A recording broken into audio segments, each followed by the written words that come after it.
Director, respected teachers, and my dear friends. Good morning to all of you. I am Jatin from Class 6th. Today I am standing here in front of you to share some information about war between Russia and Ukraine. The Russia-Ukrainian war is an ongoing war involving Russia on one side and Ukraine on other side. The Russia and Ukraine had no formal relations since 24th February 2022. The capital of Russia is Moscow and the capital of Ukraine is Kyiv. The Russia attacks on Ukraine and killed more than 2,000 Ukrainian civilians and destroyed hundreds of structures, including transport facilities, hospitals, and homes. Ukraine's emergency service said children, women, and defense forces are losing their lives every hour.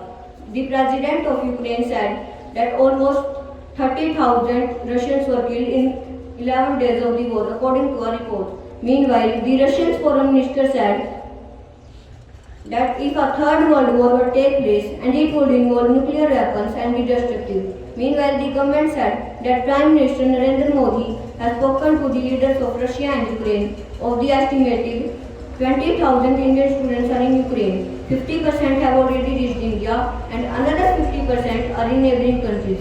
So I wish that this war will stop as soon as possible. Thank you. Have a nice day.